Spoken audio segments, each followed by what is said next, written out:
Hello everyone, welcome back to my channel Papiya's blog. আজকে নতুন দিনে নতুন আরেকটা ভিডিওতে তোমাদের সবাইকে স্বাগত জানাচ্ছি। আশা করি তোমরা সবাই সুস্থ আছো, ভালো আছো। আজকে যে ভিডিওটা পোস্ট করলাম, এই ভিডিওটা কিন্তু 6 দিন আগের ভিডিও, মানে 23 তারিখের।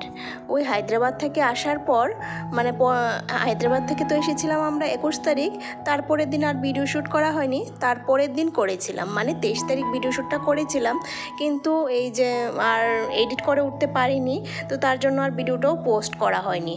তো আজকেই এই ভিডিওটা এডিট করে পোস্ট করলাম। হায়দ্রাবাদ থেকে আসার পর ওই একটাই ভিডিও শ্যুট করা হয়েছিল, তারপর আর করা হয়নি। মানে কোথাও থেকে আসার পর ঘরে তো অনেক কাজ থাকে, একবার কোথাও যাওয়ার সময় প্যাকিং করা, এইসব গোছানো, মানে একটা কাজ থাকে। আবার যেই জায়গায় গেলাম ওখান থেকে আসার পর আরও কিন্তু অনেক কাজ বেড়ে যায়, যেমন কাপড় চোপড় ধোয়া। কাপড় চোপড় তো অনেকই নোংরা হয়, তো এগুলি এসে ধোয়া, তারপর ঘর, এতদিন ঘরে ছিলাম না, ঘর দুয়ার পরিষ্কার করা, এগুলি কিন্তু অনেক কাজ থাকে। তো ওইসব করতে করতেই আর মানে ভিডিও শ্যুটও আর করা হয়নি। আর শরীরেরও এতটা তাল ছিল না, ভালো লাগছিল না। আর শরীরে দেখবে ভালো না লাগলে ভিডিও শ্যুট করতেও ইচ্ছে করে না, তো তার জন্য আর ভিডিও শ্যুটও করা হয়নি, আর তোমাদের কাছে শেয়ারও করা হয়নি। তো ওই যে একদিন ভিডিও শ্যুট করলাম, সেটা আর এডিট করেও হয়নি, তার জন্য তোমাদের কাছে পোস্টও করা হয়নি, ওই আর কি।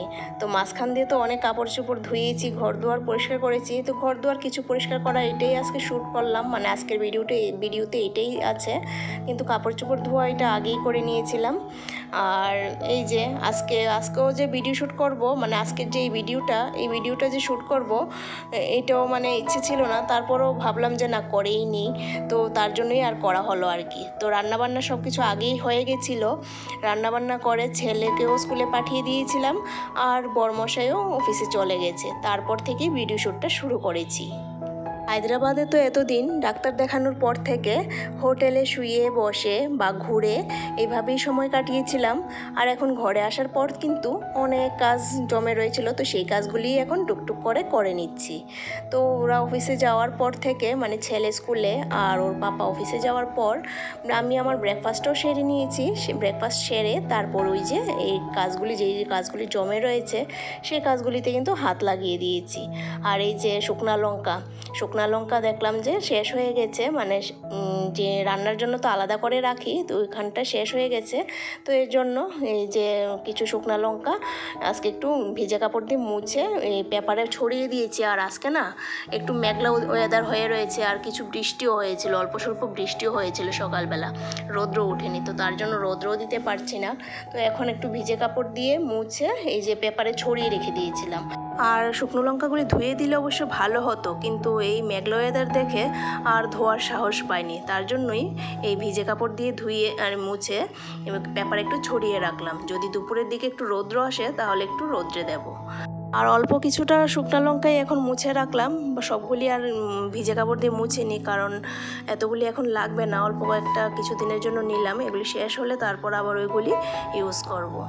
তো এদিকে আবার চলে আসলাম এই যে আদা আর লঙ্কা পেস্ট করার জন্য। আদা তো দেখলেই হায়দ্রাবাদ থেকে এনেছিলাম, তো এখান থেকে কিছুটা আদা এই পেস্ট করে রেখেছি, আর এখানে লঙ্কাটাও পেস্ট করে রাখলাম ওই রান্নার কাজে ইউজ করার জন্য।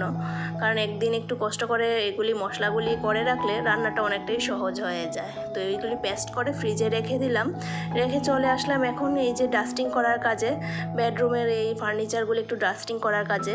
আর এতদিন তো ঘরে ছিলাম না, এই ফার্নিচারগুলির উপর ভীষণ ধুলোবালি পড়ে রয়েছে, দরজা জানালা কিন্তু সব কিছু বন্ধ ছিল, তবু যে এত ধুলো কোত্থেকে এসেছে ঠাকুরই জানে। তবে হায়দ্রাবাদ থেকে যেদিন এসেছিলাম এদিন তো ঘরে এসে পৌঁছতে সেই 8টা কি 8:30 বেজেছিল রাত্রিবেলা। তো তখন তো শুধু ঘরে এসেই শুধু ঘরটা ঝাড়ু দিলাম আর মুছলাম, বাস এতটুকু করেই স্নান করে ফ্রেশ হয়ে তারপর এই যে রান্নাবান্না, মানে কিছু তো খেতে হবে, ডিনার করতে হবে।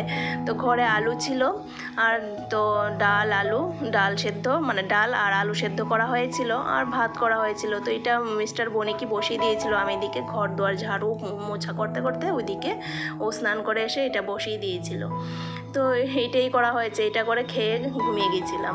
তো আজকে তো দেখলাম যে এগুলি ফার্নিচারগুলি না মুছলে না হয়, তো তার জন্য সবগুলি ফার্নিচার ভালো করে এখন মুছে নিচ্ছি, কারণ এর আগে রান্নার কাজটা তাড়াতাড়ি সেরে নিয়েছি, কারণ দেখলাম যে এগুলি যদি মুছতে যাই তাতে অনেকটা টাইম লাগবে, তার জন্যই তাড়াতাড়ি করে রান্নাটা আগে সেরে নিয়েছি। তো রান্না যেহেতু সারা হয়ে গেছে, একদিকে নিশ্চিন্ত যে রান্নার কাজটা শেষ। তো এখন ধীরে ধীরে এই ফার্নিচারগুলি সবগুলি ডাস্টিং করে নেব।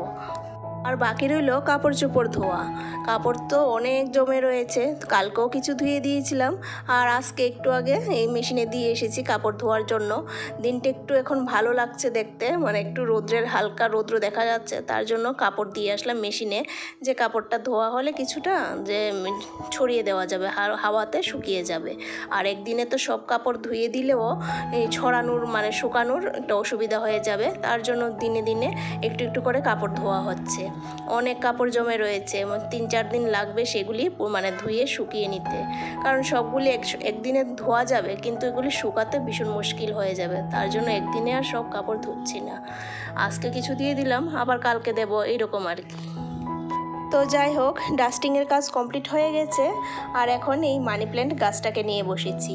এই মানি প্ল্যান্ট গাছটা তো এতদিন বেলকুনিতে ছিল, এটাকে আর ঠিক করা হয়নি। ঠিক করা বলতে এই গাছটা মানে ভীষণ লম্বা হয়ে গেছিল, তো এই ডালগুলি একটু কেটে দিচ্ছি, কেটে ছোট করে নিয়েছি, কারণ এটা এখন ঘরে রাখবো। এতদিন তো বেলকুনিতে ছিল, তো ভাবলাম যে এটাকে একটু ঘরে রাখি। তবে এই গামলাটা কিন্তু একটু কালার করতে হবে, দেখি আরেকদিন পেইন্ট এনে এটাকে একটু কালার করে নেব। তো এখন এই যে ছেটে দিলাম গাছগুলি, আগাগুলি কেটে দিয়েছি, এখন দেখতে বেশ ভালোই লাগছে, ছোট ছোট হয়ে আছে, ভালো লাগছে।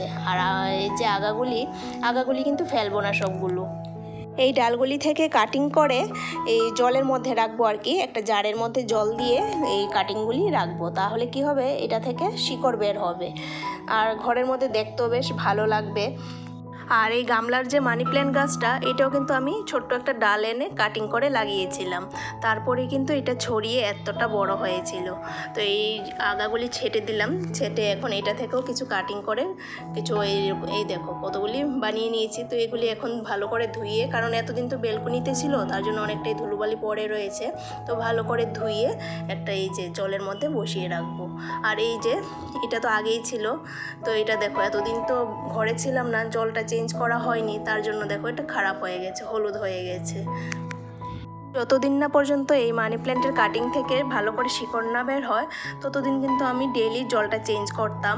আগে যে এই জারটার মধ্যে ছিল কয়েকটা কাটিং, মানে মানি প্ল্যান্টের কাটিং ছিল কয়েকটা, তো ডেইলি চেঞ্জ করতাম। তো ওই যে মাঝখান দিয়ে যে হায়দ্রাবাদ চলে গেছি, কয়েকদিন ঘরে ছিলাম না, জলও চেঞ্জ করা হয়নি, তার জন্য এই যে খারাপ হয়ে গেছে, হলুদ হয়ে গেছে।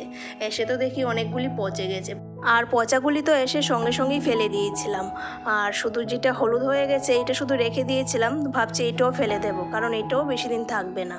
তো এই যে দেখো 3টে জারের মধ্যে রেখে দিলাম এই যে কাটিংগুলি জল দিয়ে, তো এগুলি থেকে এখন ধীরে ধীরে শিকড় বের হবে, আর দেখতেও কিন্তু বেশ ভালো লাগে। আর ভালো করে শিকড় বের হওয়ার পর তারপর সপ্তাহে 1 দিন কি 2 দিন জলটা চেঞ্জ করলেও এই গাছটা ভালো থাকে। তো চলো আজকের ভিডিওটা এই পর্যন্তই, আবার দেখা হচ্ছে নতুন দিনে নতুন আরেকটা ভিডিওর সাথে। আর আজকের ভিডিওটা তোমাদের কীরকম লেগেছে তা কমেন্টে অবশ্যই জানিও, ভালো লাগলে প্লিজ একটা লাইক করো, আর সাবস্ক্রাইব বা ফলো করে আমার চ্যানেলটার পাশে থেকো। টাটা।